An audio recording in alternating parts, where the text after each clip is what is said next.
Eclesiastes, capítulo 3, versos de 1 a 15, é o texto que será exposto nesta noite, para a glória do Senhor, para a nossa edificação. Eclesiastes, capítulo 3. Eclesiastes 3.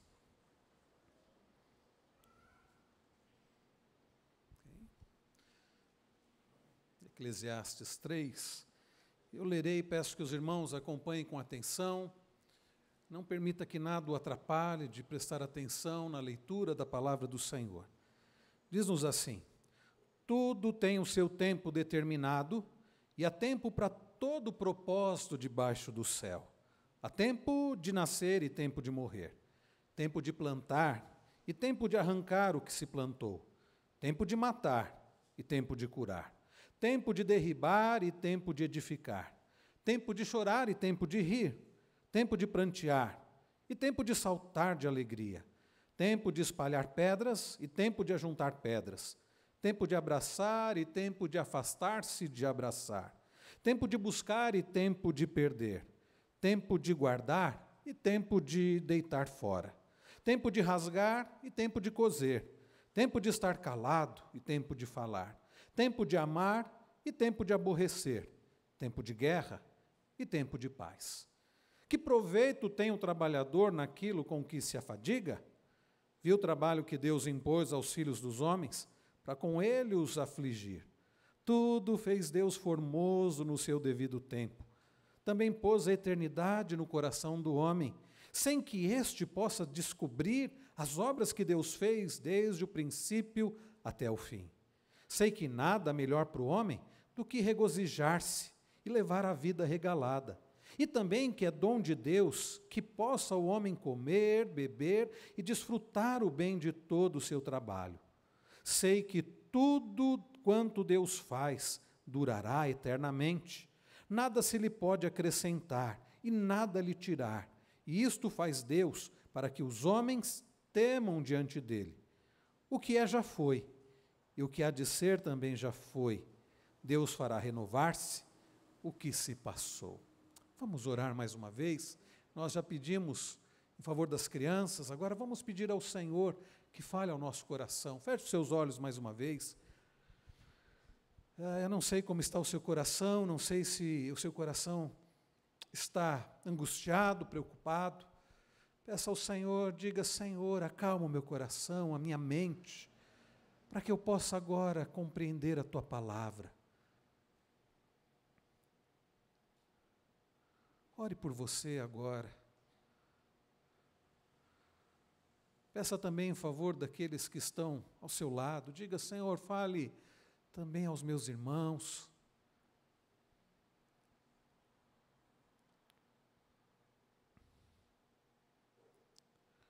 Ore também por mim, que sou tão limitado, tão falho, tão carente do agir do Senhor na minha vida e através de mim.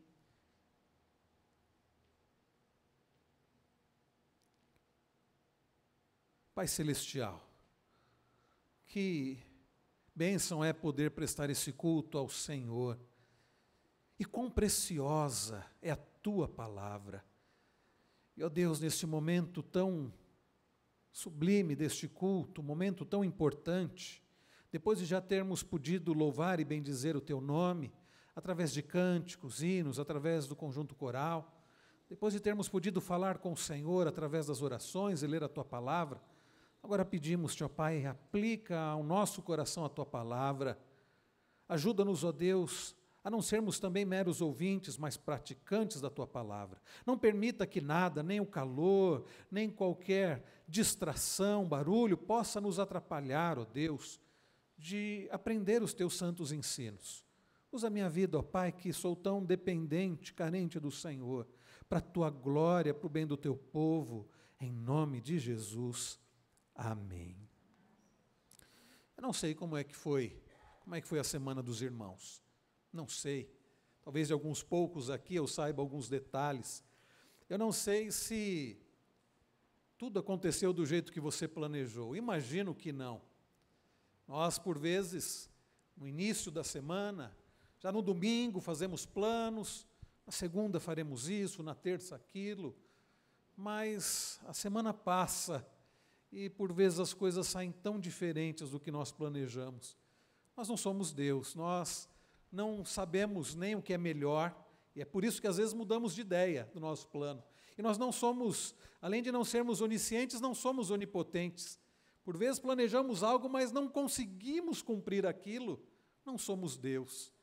A minha semana foi diferente daquilo que eu planejei.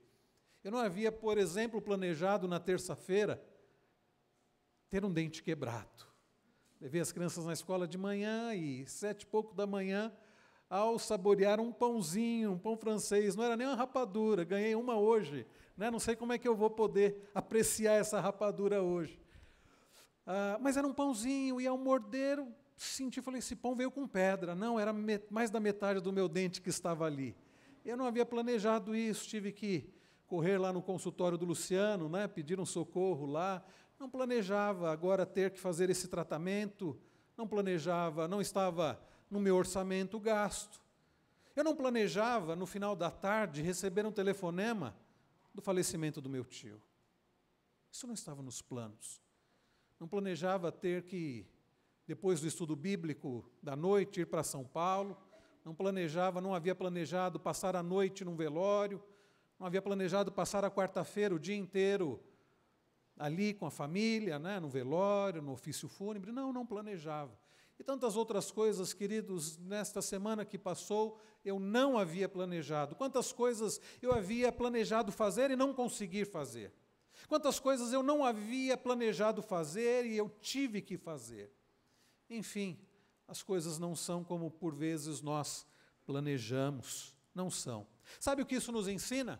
A resposta é muito simples. Nós não temos controle sobre a situação.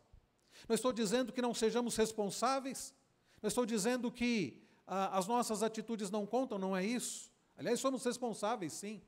Mas o que eu quero dizer é que nós não temos controle sobre a vida. Como eu disse, nós não somos Deus. Mas o ser humano tem buscado este controle.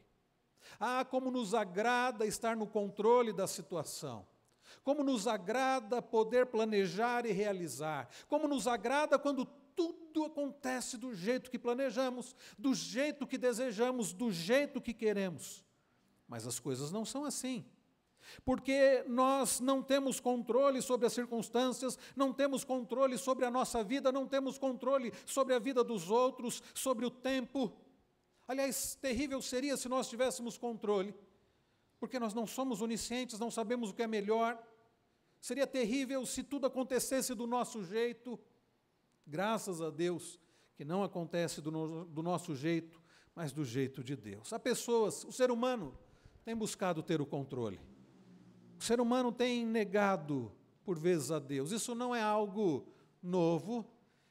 O humanismo, que coloca o homem no centro, por mais que estudemos que isto vem do período renascentista, mas desde a queda, ou antes mesmo da queda, quando a serpente diz para a mulher, não, vocês não vão morrer se vocês comerem do fruto, de forma alguma. Pelo contrário, vocês serão conhecedores, vocês serão como Deus, porque vocês serão conhecedores do bem e do mal. Aquilo deve ter agradado muito, deve ter enchido o coração de Eva, deve ter causado um grande desejo por aquele fruto. Eles seriam iguais a Deus, não mais dependentes de Deus, mas iguais a Deus. E lá em Gênesis nós lemos que vendo a mulher que a árvore era boa, o fruto desejável, ela comeu do fruto e deu o fruto para o seu marido que também comeu. O ser humano tem buscado ter o controle. O ser humano quer ser Deus. Recentemente, creio que há 14 dias, se não me engano, faleceu um grande físico, cientista, Stephen Hawking, um homem com uma mente brilhante. Não podemos negar a inteligência, a capacidade humana daquele homem. Não podemos negar como ele foi um exemplo de superação, mesmo numa condição física tão debilitada, continuou ali não desistindo, né, de de estudar, mas um homem que, na sua sabedoria apenas humana, chegou à conclusão de que Deus não existia. E, ao invés de ter a Deus como seu Deus, tomou para si a ciência como seu Deus. E foi um homem que não temeu a Deus, não glorificou a Deus. E o ser humano, toda vez que quer estar no lugar de Deus, que nega a Deus, quer ter o controle, ou faz de coisas, pessoas, ou de si mesmo, Deus, ele não teme a Deus, ele não glorifica a Deus. Nós temos olhado aqui para Eclesiastes, as palavras do Corrélete, do pregador, do mestre, do sábio, que muitos creem que foi Salomão quem escreveu, e nós temos visto até aqui, olhando para o capítulo 1, para o capítulo 2, que não é possível encontrar significado na vida sem Deus. A vida debaixo do sol, a vida debaixo do céu, não faz sentido. A vida numa perspectiva apenas humana, ela não faz sentido. O homem não tem verdadeiro prazer, verdadeira alegria, não há felicidade sem Deus, é o que nós temos visto até aqui. E no domingo passado, através do nosso irmão seminarista Cleito, os irmãos olharam para o capítulo 2, né, e viram que sobre a vaidade das possessões, a vaidade da sabedoria, a vaidade do trabalho. Sim, sem Deus tudo é vaidade, tudo é um sopro, é uma bolha de sabão, é uma névoa. É correr atrás do vento, é tentar ajuntar vento, é perda de tempo, ficamos com as mãos vazias. Agora chega o capítulo 3, tão conhecido capítulo 3.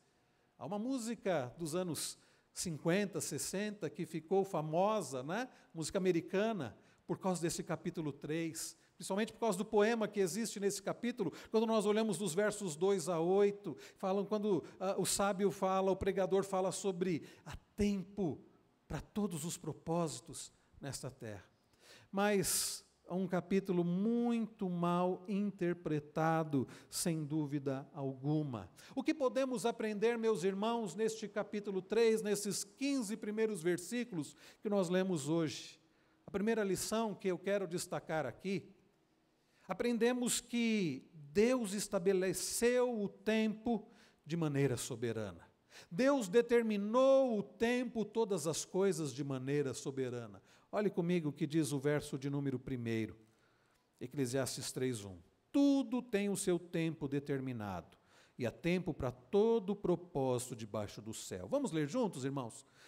Tudo tem o seu tempo determinado, e há tempo para todo propósito debaixo do céu.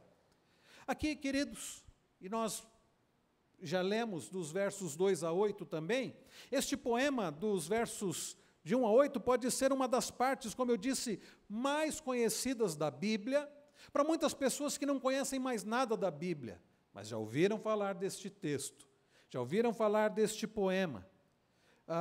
É também, ao mesmo tempo, uma das passagens menos entendidas. A expressão aqui do Corrélete, do pregador, não é, queridos irmãos, diretamente fazer prescrições para a vida. Quantas vezes as pessoas olham para esse texto, as pessoas pregam esse texto, aplicando apenas para o ser humano, dizendo, olha, está vendo?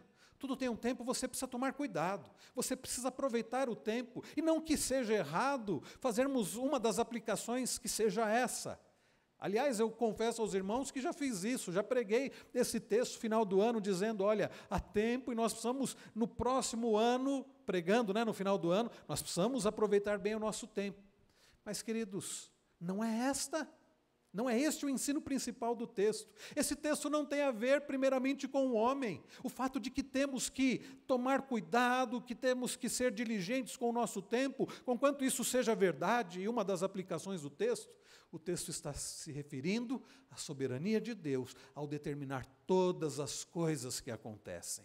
Então, queridos irmãos, aqui a intenção do autor não é diretamente fazer prescrições para a nossa vida, mas principalmente oferecer um pronunciamento sobre o fato de que, da perspectiva de Deus, é Ele, queridos, quem ordena todos os aspectos da vida e das ações das pessoas. É Ele que governa todas as coisas, é Ele que dirige todas as coisas, é Ele quem controla todas as coisas. Mesmo quando há doença, mesmo quando há morte. Como eu disse, essa semana, o falecimento do meu tio, A nossa irmã Adriana perdeu o seu irmão ontem também, aliás, antes de ontem. Mesmo quando acontecem guerras e coisas semelhantes, nós não podemos fugir da verdade, e essa verdade o homem não gosta, da verdade de que é Deus quem comanda os tempos e as épocas da vida, é Deus quem tem controle sobre a história, sobre a nossa existência. Sim, queridos e amigos irmãos, isso não significa que Deus queira deixar a vida de alguém cair num caos, pois Ele também assegura que haja tempo para dar à luz, tempo para curar e tempos também de paz. Então nós podemos descansar no fato de que este Deus que é soberano, que tem controle sobre todas as coisas, Ele não é um Deus mau, Ele não é um Deus que tem prazer no sofrimento humano, mas mesmo quando Ele permite o sofrimento em nossas vidas, Ele tem um propósito abençoador. Queridos, a vida não resulta do acaso, a vida não resulta do destino, pois a despeito da aparência fortuita das coisas, como se as coisas acontecessem por acaso, Deus é o único que controla a natureza e a história. Esta é a verdade bíblica. Por isso nós não acreditamos em sorte, nós não acreditamos em acaso, nós acreditamos em Deus. Eu me lembro quando a banda de rock, a banda brasileira de rock, Titãs, eles lançaram uma música cuja letra, uma parte da letra dizia assim: o acaso vai me proteger, enquanto eu andar distraído.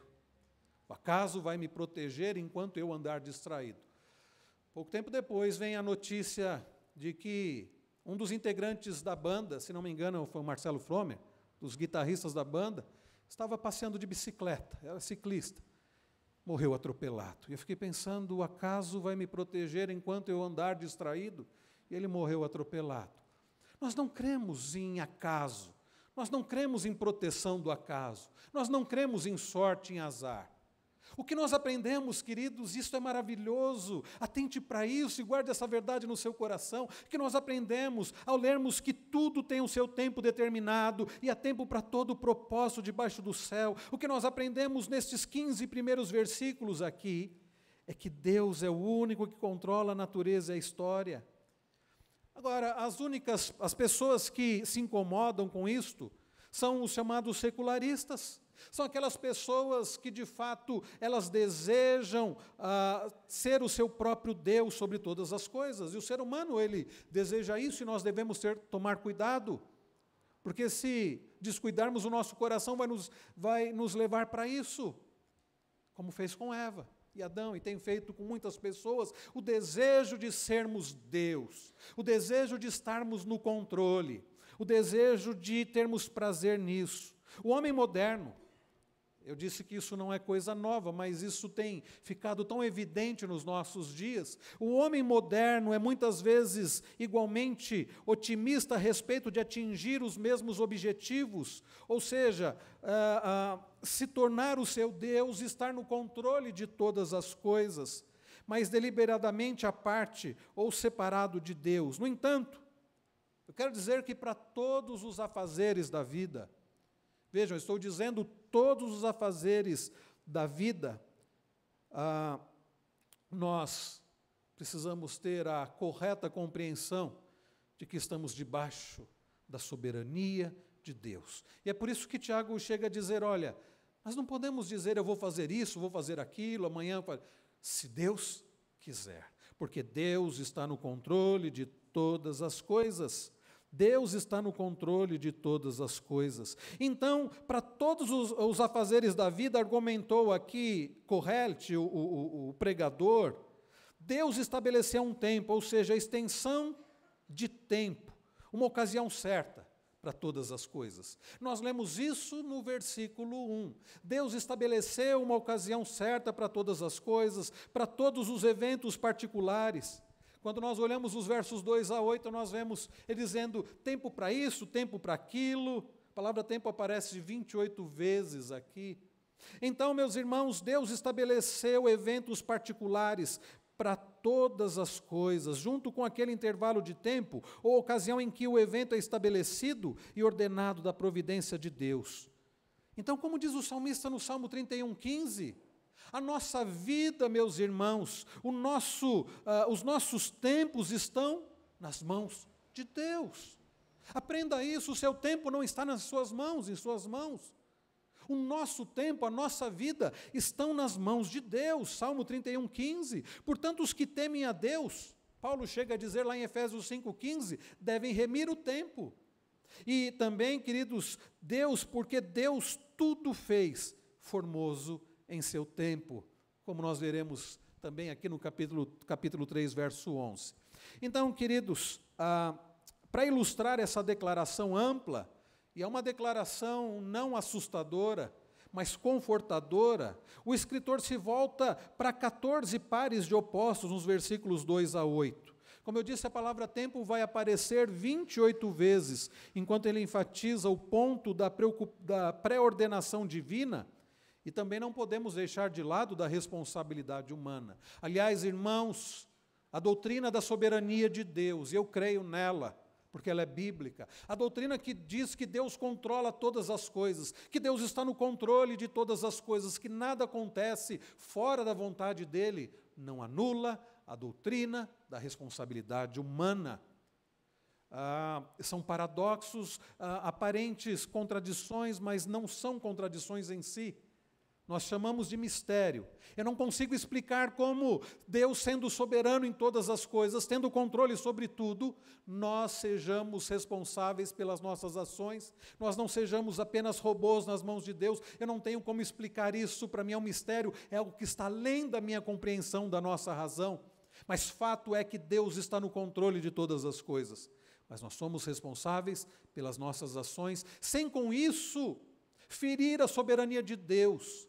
Quando eu digo eu faço o que eu quero, seguindo o meu coração, e de fato é assim, isso não fere o fato de que, de algum modo, nada acontece fora da vontade de Deus. Eu não consigo explicar, juntar essas duas coisas, mas são duas verdades bíblicas. Então, queridos, as referências dos versículos 2 a 8, são basicamente a indivíduos. Eu estou dizendo isso porque há pessoas que interpretam os versos 2 a 8 como se referindo à igreja, como se referindo a nações, como se referindo a povos, a pessoas, né? São basicamente indivíduos. O plano de Deus abrange todas as coisas na vida dos seres humanos.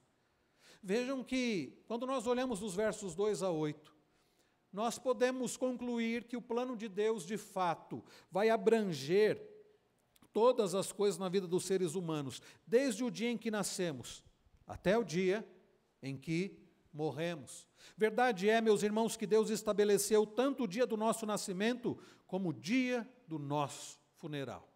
Eu fiquei pensando essa semana, puxa vida, se meu tio tivesse feito exames antes, ele teria descoberto esse câncer no pâncreas, e quem sabe ele teria podido viver mais.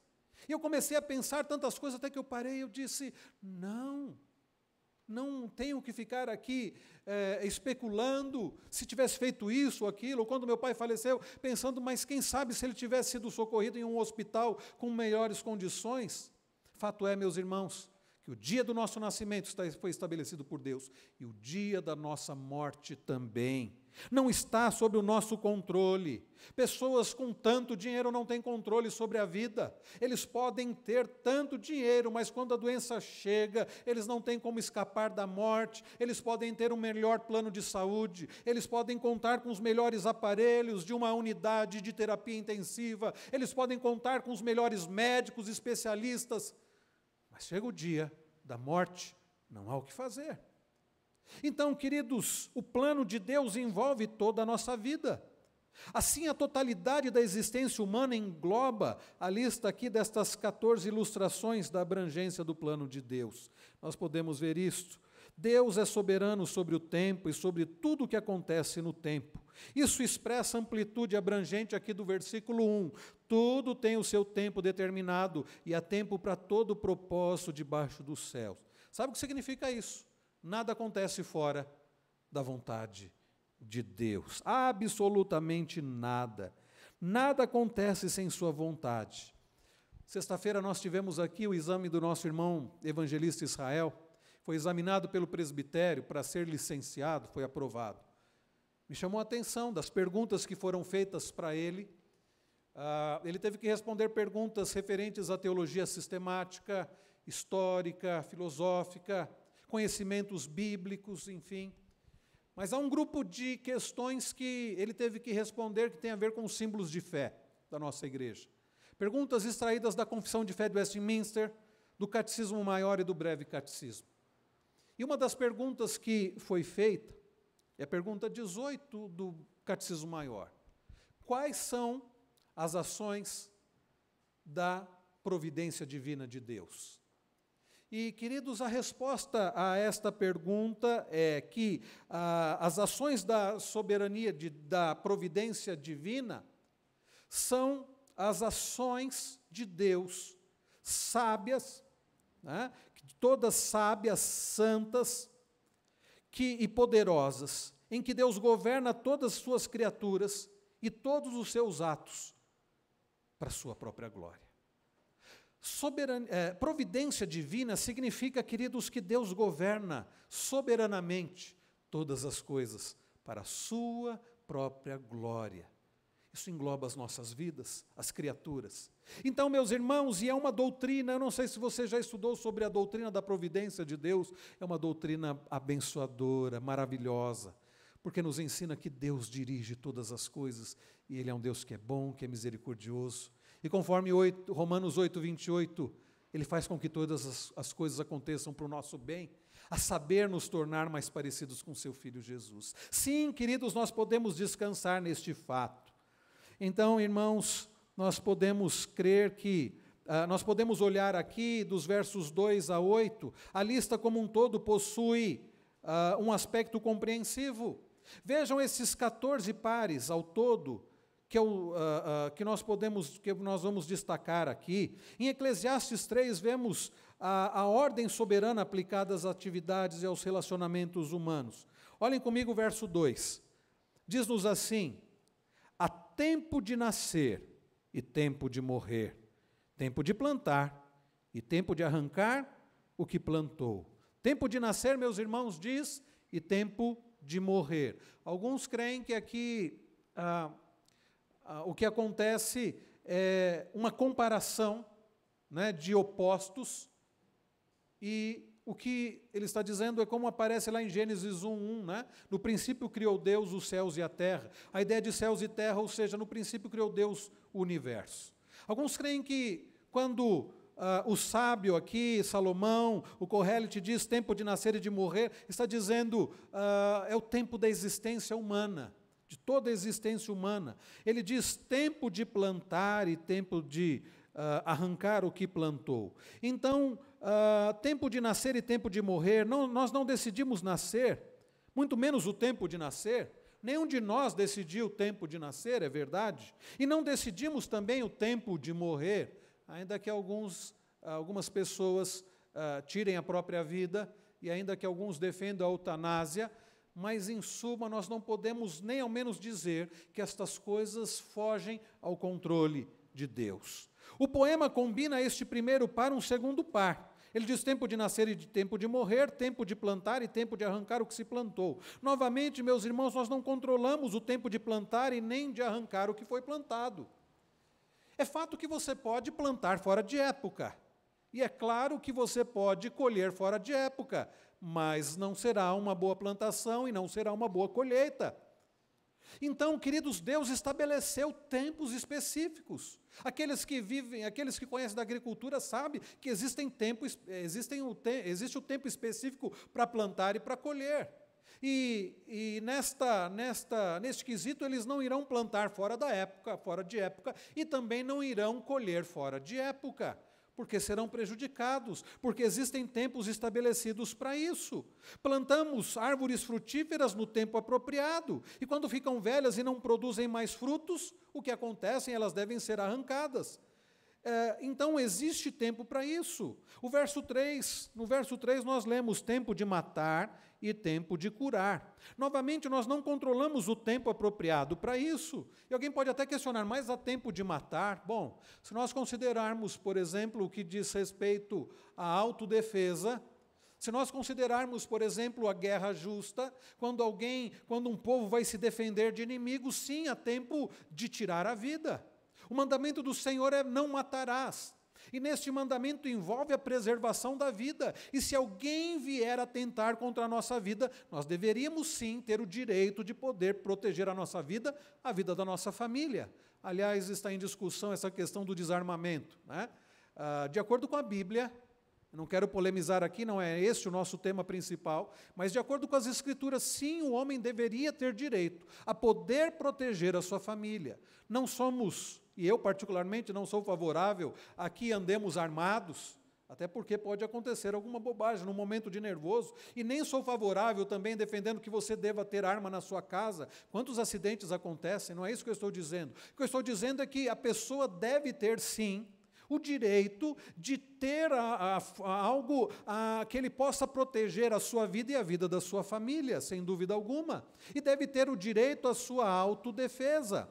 Por isso, meus irmãos, citando no caso da autodefesa ou da guerra justa, onde alguém se protege quando atacado, há tempo, sim, de proteger a própria vida, se for necessário, tirando a vida daquele que intentar contra a nossa vida. Então, nós não podemos matar em qualquer tempo, mas há tempo apropriado para isso, como eu disse nesses exemplos. Associado ao tempo de matar, está também o tempo de curar, né? Tempo de curar. Na guerra, há tempo de se defender e, se necessário for, tirar a vida do outro para se defender, mas há tempo também na guerra, quando acaba a guerra, você preservar a vida de inimigos, você cuidar daqueles que estão feridos, sem dúvida alguma, há tempo para isso, o tempo inclusive para o perdão, mas junto também, meus irmãos, com este diz também que há tempo apropriado para curar, ou seja, para preservar a vida, e associado ao tempo de matar e de curar, quando nós olhamos para o verso 3, nós lemos tempo de derribar e tempo de edificar. Tempo de derribar e tempo de edificar. Novamente, podemos pensar num tempo de guerra. Um exército invasor derruba edifícios, mas depois que as hostilidades cessam, eles são reconstruídos. Esses dias eu estava conversando com o presbítero Vlander, como me chama a atenção o fato de que países como a Alemanha, Inglaterra, onde sofreram bombardeios, e muitas cidades foram praticamente destruídas, hoje você chega nesses lugares, estão reconstruídas. O Japão, como foi reconstruído, né? Então houve o tempo de destruição e houve o tempo também de reconstrução. Há tempo de derribar e tempo de reerguer. Quando nós olhamos para o verso 4, nós lemos tempo de chorar e tempo de rir. Então, queridos, a ideia aqui, há tempos apropriados para chorar e para rir. Há um tempo para o choro, há um tempo para o pranto. Seria estranho dizer para alguém que perdeu um ente querido: não chore. Não, há um tempo sim para o pranto, há um tempo para o choro. Seria estranho num ambiente de velório, as pessoas dando risada, aliás, é até uma falta de respeito. Eu percebi essa semana, estávamos ali numa sala pequena de velório, e as pessoas ficavam no corredor rindo e brincando, enquanto os familiares estavam ali chorando, uma falta de respeito. Mas também, meus irmãos, há tempos de alegria. Há tempos de choro e há tempos de alegria, de uma alegria muito grande. Quando nós lemos aqui, no final do verso 4, ele diz: tempo de saltar de alegria, tempo de comemoração, de regozijo, de júbilo, sem dúvida alguma. Quando olhamos para o verso de número 5, ele diz: tempo de espalhar pedras e tempo de ajuntar pedras. Também, meus irmãos, podemos trazer aqui para um âmbito de tempo, pensar em tempo de guerra, né? Durante a guerra, pedras são jogadas em campos cultiváveis para torná-los inúteis. Então, aqueles que já estiveram, por exemplo, em Israel, eles sabem que uma das principais características da Palestina é a quantidade de pedras que aquela região possui, né? E lemos, por exemplo, lá em 2 Reis, que Israel, em sua guerra contra Moabe, foi instruído da seguinte forma: danificareis com pedras todos os bons campos. E de fato aquilo aconteceu, né? Os moabitas não podiam semear em seus campos e nem fazer colheitas. Então, em tempos de paz, as pedras tinham que ser retiradas. Tempos de guerras, as pedras eram lançadas, eram colocadas ali, mas em tempos de paz, as pedras eram retiradas. Não sabemos se era isso que passava na mente do pregador quando ele escreveu essas palavras. Mas fato é, meus irmãos, que ele está dizendo que há tempo para todas as coisas. A linha que faz par com o tempo de espalhar pedras e tempo de ajuntar pedras é tempo de abraçar e tempo de afastar-se de abraçar. Há tempos, queridos, de poder se associar, né? E podemos associar esta linha de tempo com guerra e paz também. Há tempos de guerra e tempos de paz. E assim ele continua falando, queridos, nós lemos aqui, por exemplo, nesses versículos todos, que há tempo para todas as coisas. O que nós aprendemos aqui? Deus estabeleceu de forma soberana tempo para todos os propósitos nessa vida. Quem é que comanda? Quem é que está no controle de todas as coisas? É Deus. Esta é a primeira lição que nós podemos destacar. Deus estabeleceu o tempo de maneira soberana. Isso deve ferir, de fato, o nosso orgulho, e que seja assim. Isso deve mostrar, irmãos, que nós não estamos no controle de nada. Mas a segunda lição que eu quero destacar, irmãos, olhando aqui para Eclesiastes 3, é que Deus não somente estabeleceu o tempo de maneira soberana, mas Deus estabeleceu o tempo de maneira formosa. Olha o que ele diz no início do versículo de número 11. Tudo fez Deus formoso no seu devido tempo. A palavra aqui, formoso, dá a ideia de correto, dá a ideia de agradável. Todas as coisas que Deus estabeleceu de maneira soberana, todas as coisas que Deus determinou, Ele fez de forma formosa, agradável, de forma correta. Talvez, queridos, nós por vezes não entendamos algumas coisas que Deus permite, como no caso da morte de um ente querido, como no caso de uma doença, como no caso do desemprego, de um sofrimento. Mas fato é que tudo Deus estabeleceu de forma correta. E este correto não significa que será sempre para nós agradável, mas significa necessário. Queridos irmãos, quantas vezes as lições mais preciosas que aprendemos são lições que aprendemos justamente em dias difíceis. São lições que aprendemos, queridos, em dias de choro, em dias de dor. São justamente lições que aprendemos quando parece que estamos nos esquecendo de Deus e achando que estamos no controle, Deus vem e tira o chão debaixo dos nossos pés. É aquele resultado que não gostaríamos de ouvir, que vem escrito carcinoma.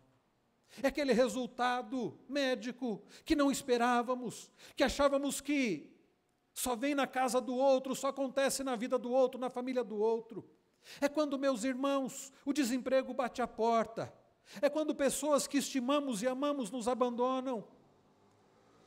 Nessas horas, nós que por vezes estávamos andando como se Deus não existisse, achando que estávamos no controle, corremos para os pés do Senhor.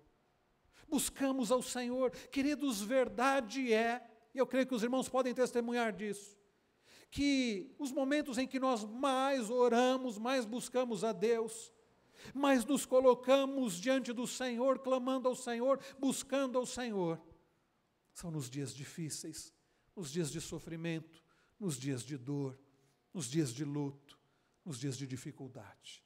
Deus, queridos, ensina lições preciosas através da escola do sofrimento.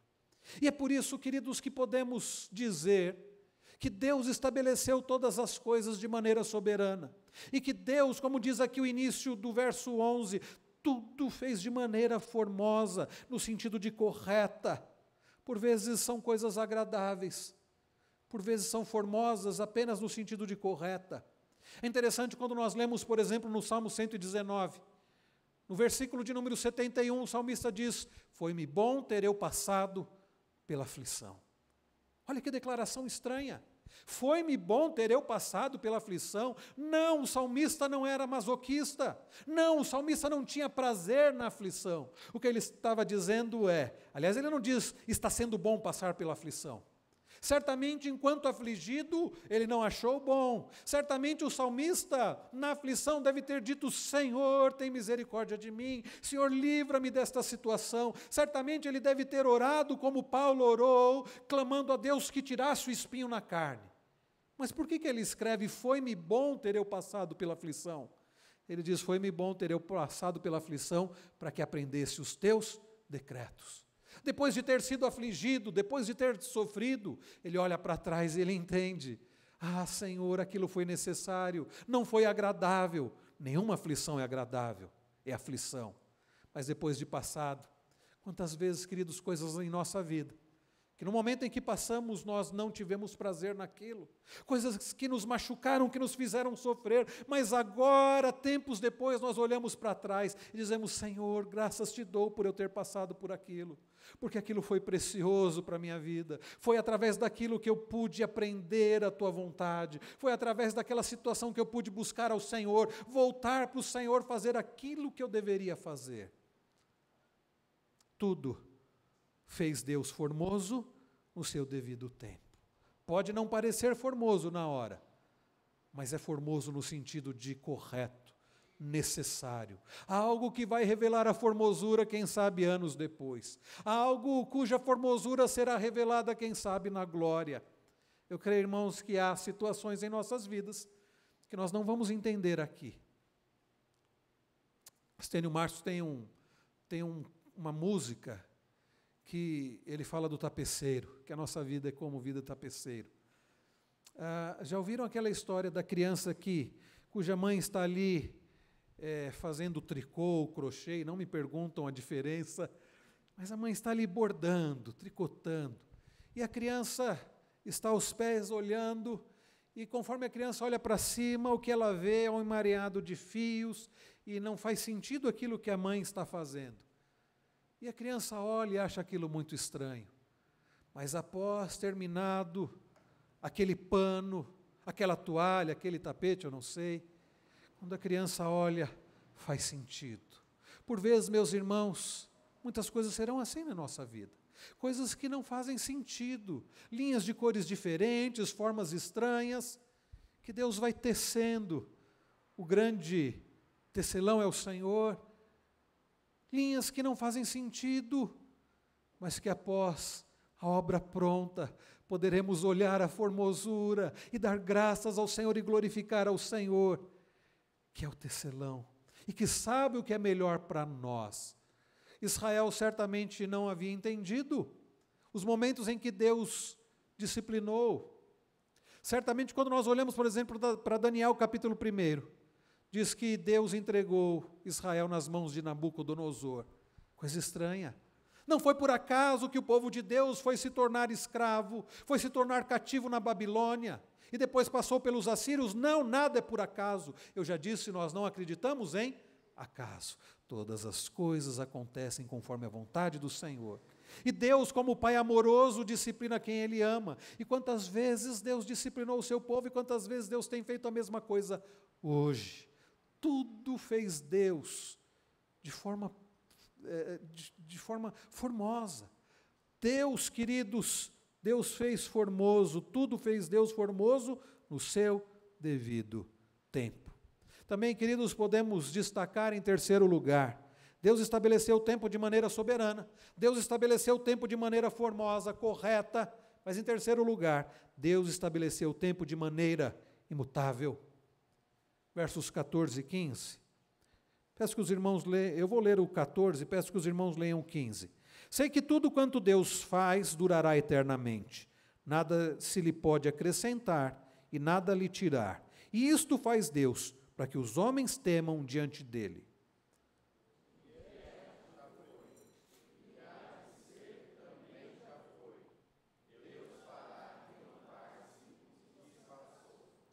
Vejam, queridos irmãos, que lição preciosa nós aprendemos aqui. Deus faz todas as coisas no seu devido tempo, de maneira soberana, de maneira formosa, correta e de maneira imutável. O que Deus fez, nós não podemos mudar. Olhem novamente para o versículo de número 14. Sei que tudo quanto Deus faz durará eternamente. Nada se lhe pode acrescentar e nada lhe tirar. E isto faz Deus para que os homens temam diante dele.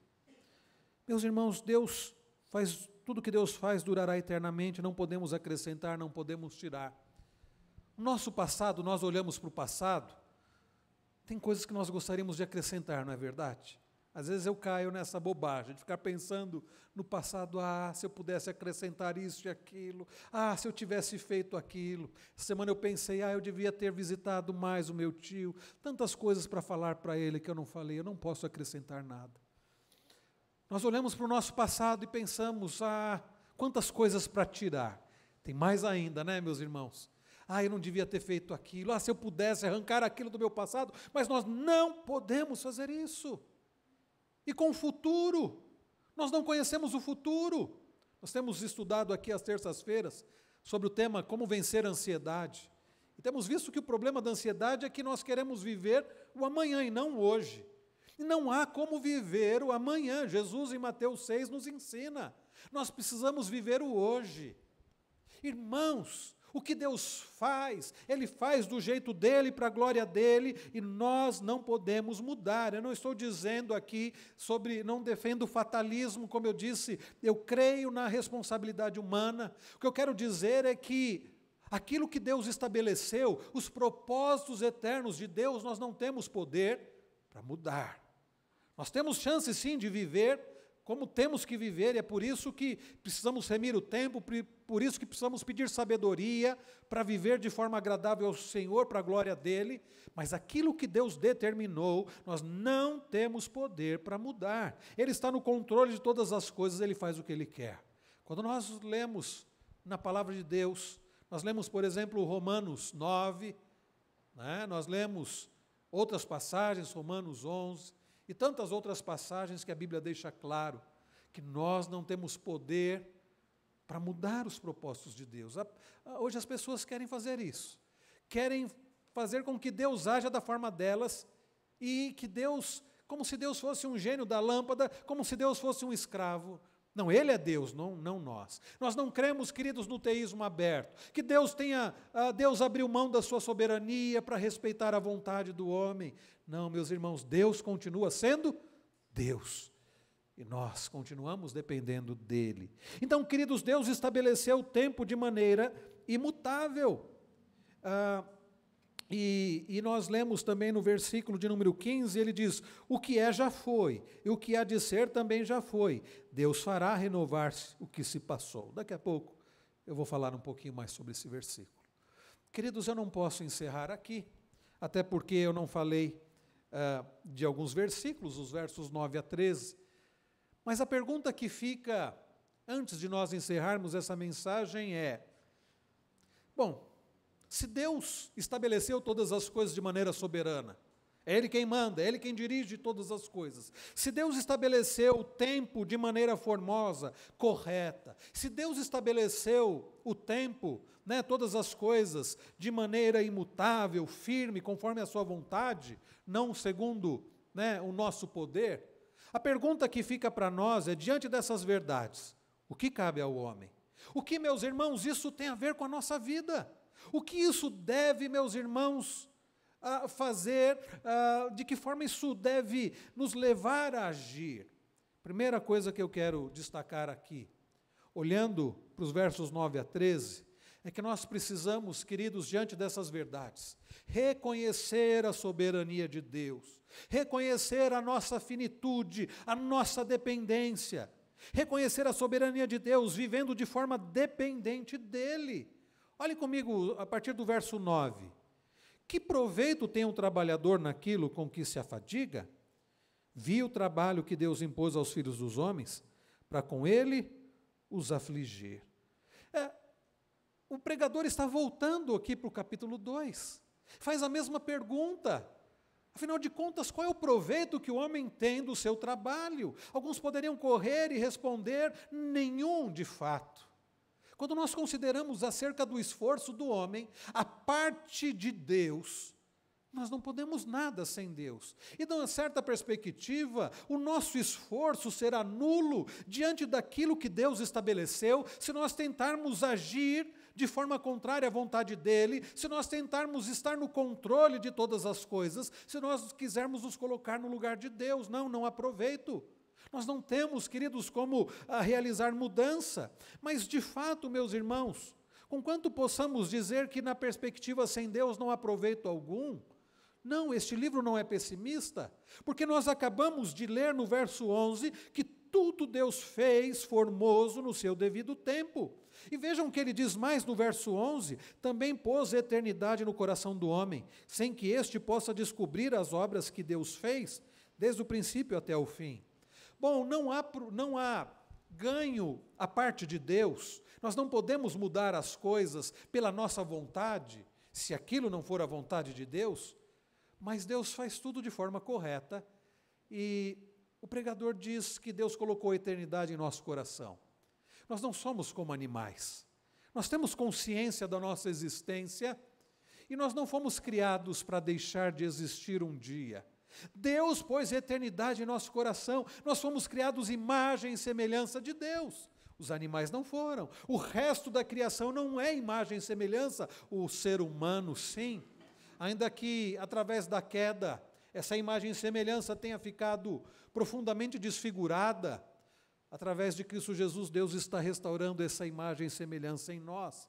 Mas, queridos, Deus colocou a eternidade em nós, mas atentem para a continuidade do versículo. Ele diz: sem que este possa descobrir as obras que Deus fez, desde o princípio até o fim. Nós não temos, queridos, como descobrir as obras do Senhor, nós não somos Deus, nós não temos como adivinhar o amanhã, nós não temos como saber sobre toda a vontade de Deus, nós somos limitados. E deveríamos ter o mesmo espanto que Davi teve no Salmo 139, ao prescrutar sobre a grandiosidade de Deus, sobre o conhecimento de Deus, sobre a soberania de Deus, como nós lemos no início do culto. Davi ele diz assim: tal conhecimento é maravilhoso demais para mim, não posso atingir. Nós deveríamos dizer como Paulo, lá no final de Romanos 11, é algo de fato maravilhoso. Nós não podemos, ele diz: ó profundidade da riqueza, tanto da sabedoria como do conhecimento de Deus. E ele fala dos caminhos do Senhor insondáveis, inescrutáveis. Quem conheceu a mente do Senhor? Quem foi o seu conselheiro? Porque dele, por meio dele, para ele, são todas as coisas. Queridos irmãos, nós precisamos reconhecer a soberania de Deus, vendo que nós dependemos dele, nós não temos como mudar aquilo que Deus estabeleceu, nós dependemos dele. Vejam que diz nos versos 12 e 13, sei que nada melhor para o homem do que regozijar-se e levar vida regalada. E também que é dom de Deus que possa o homem comer, beber e desfrutar o bem de todo o seu trabalho. Então, queridos, diante da soberania de Deus, diante do fato de que Deus dirige todas as coisas, que somos dependentes dele, como viver? Viver de forma dependente dele, desfrutando daquilo que Deus tem proporcionado para nós. Se o pregador diz aqui no verso de número 9, que proveito tem um trabalhador naquilo que se afadiga, aqui, meus irmãos, ele diz no verso 13 também que é dom de Deus que possa o homem comer, beber e desfrutar o bem de todo o seu trabalho. Na certeza de que o que temos não vem simplesmente de nós, mas é algo que vem de Deus. Meus irmãos, vamos sim aproveitar o que Deus tem nos proporcionado, os prazeres que Deus tem nos proporcionado de forma correta. Como é bom, queridos, alimentados, sustentados por Deus através do trabalho, podermos comer aquilo que gostamos. Como é prazeroso, queridos, por vezes eu tenho louvado a Deus, quando eu vejo algo na prateleira de algum supermercado, de algum estabelecimento, e eu posso comprar aquilo, eu digo: louvado seja o Senhor. É claro que coisas supérfluas, coisas muito caras, eu não vou fazer.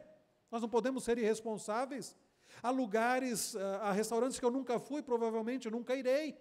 não tenho condições. Mas estou falando daquelas coisas simples, de você ter vontade de comer alguma coisa acessível, e você poder comprar, e você poder desfrutar daquilo, desfrutar de um passeio em família, desfrutar de um conforto, e você louvar ao Senhor dizendo: Senhor, eu sei que isso vem do Senhor. Essa comida vem do Senhor, este conforto vem do Senhor, a minha família vem do Senhor, esses amigos, irmãos preciosos, que são bênção na minha vida, vem do Senhor. Como é bom, queridos, e nós devemos sim desfrutar das coisas que Deus nos tem dado, que Deus nos tem proporcionado. Não, eu não tenho o que eu tenho por causa do meu suor, por causa do meu trabalho. Eu tenho o que eu tenho porque Deus tem me dado oportunidade de trabalhar, porque Deus tem me dado saúde, porque pela graça, misericórdia de Deus, Ele nos tem abençoado, para que possamos desfrutar de coisas do dia a dia da nossa vida. Vamos parar de reclamar, de murmurar, de ficar pensando naquilo que não temos. Vamos ser gratos por aquilo que Deus nos deu e vamos desfrutar das coisas simples da vida, desfrutar de um abraço, desfrutar da companhia um do outro, desfrutar da comida, da bebida, desfrutar, meus irmãos, das coisas que Deus nos tem dado. Então precisamos reconhecer a soberania de Deus, vivendo de forma dependente dEle, tendo prazer em Deus e prazer naquilo que Ele nos tem proporcionado. Mas em último lugar, queridos, ao olharmos para o verso 14 e 15, ele diz: sei que tudo quanto Deus faz durará eternamente, nada se lhe pode acrescentar e nada lhe tirar. Prestem atenção, irmãos, no final do verso 14, esse é um ponto fundamental. E isto faz Deus, para que os homens temam diante dele. Queridos, as verdades que nós lemos aqui, de que Deus controla todas as coisas, Deus estabeleceu todo o tempo de maneira soberana, de maneira correta, imutável, deve nos levar a entender quem Deus é e quem nós somos, e deve nos levar a uma vida de temor, uma vida levando Deus a sério. Eu iniciei essa mensagem dizendo que muitas pessoas que estão querendo ter o controle sobre tudo, e sabe quem elas temem? A elas mesmas. Mas Deus é Deus e faz tudo conforme a vontade dEle. Isso deve nos levar a levá-lo a sério, a reverenciá-lo, a respeitá-lo, a temê-lo, a glorificá-lo. Temer a Deus significa reverenciá-lo, estremecer diante do seu grande poder. Ao pensar, queridos, que é Deus quem tem poder sobre tudo, isso deve nos levar a estremecer diante dEle. Nós não estamos diante de um prefeito, de um governador, de um presidente, de um rei. Deus é aquele que é o soberano sobre o universo, é o Rei dos reis e Senhor dos senhores, é aquele, meus irmãos, que tem controle sobre tudo. Como poderíamos nós, diante dele, tratá-lo como um igual? Como poderíamos nós desrespeitá-lo? Como poderíamos nós desconsiderá-lo da nossa vida? Deus faz tudo do jeito dele, para a glória dele, para temê-lo. Temer a Deus significa reverenciá-lo, glorificá-lo. Na verdade, quando chegarmos ao fim aqui de Eclesiastes, espero que Deus nos dê essa oportunidade. Nós não estamos no controle de nada. Eu não sei, meus irmãos, se eu vou conseguir continuar pregando até o final. Minha vida está nas mãos dele, não nas minhas mãos. O meu propósito, queridos, é chegarmos ao final do capítulo 12, é podermos pregar todo o livro. Se Deus me permitir, se Deus permitir a nós chegarmos ao final, chegarmos no capítulo 12, no versículo 13, após dizer tudo o que tem a dizer, o pregador nos deixará essa simples instrução: tema a Deus. Este, meus irmãos, é o cerne do livro de Eclesiastes. Por isso o Kohelet, o pregador, está escrevendo tudo o que está escrevendo, para entendermos quem é Deus e quem nós somos, e para nos levar a uma vida de temor ao Senhor. Temer a Deus significa crer também que Ele continua no controle, mesmo quando não conseguimos ver ou entender o que Ele está fazendo. Deus está no controle, não nós. Meu tio, que faleceu essa semana, ele era uma pessoa muito controlada. Era uma pessoa que gostava de ter tudo organizado. Ele era assim, muito organizado. Meu primo contou, enquanto estávamos ali no velório, ele disse: não, meu pai anotava tudo. Por exemplo, durante o dia, qualquer gasto, Ele anotava, ele tinha uma agendinha que ele anotava todas as coisas. Eu me lembro quando ele ia fazer uma viagem, ele planejava tudo. E se alguma coisa saísse fora do que ele havia planejado, ele ficava perdido ali. Alguém que cuidou da saúde. Meu tio faleceu com 79 anos. Sempre praticou esportes, diferente do meu pai. Sempre se cuidou. Sempre teve controle, procurou ter controle de tudo. Mas ele não teve controle sobre um tumor no pâncreas. Não teve controle. Meus irmãos, nós não temos controle sobre as coisas. Nós precisamos temer a Deus. Nós precisamos buscar ao Senhor. Temer a Deus é de fato louvá-lo, glorificá-lo.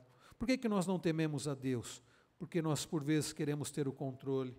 Os tempos de Deus nos deixam conscientes da nossa impotência. Não sei se os irmãos chegaram a ler a mensagem do boletim, né, que fala sobre a sala de espera. É interessante como o Paul Tripp ele coloca que ele não gosta de consultórios porque faz lembrá-lo de que a saúde dele não está no controle dele, está no controle de Deus. Ele coloca que não gosta de esperar, né, mas ele coloca 5 coisas que ele aprendeu sobre esperar. Uma das coisas ele coloca é que nos faz lembrar que nós não estamos no controle das coisas.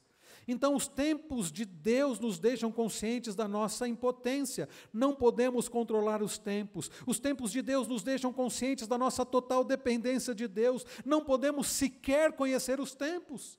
Então, queridos, a consciência de nossa impotência e dependência deve nos levar a temer diante de Deus. A minha pergunta para você é: você sabe quem Deus é e quem você é?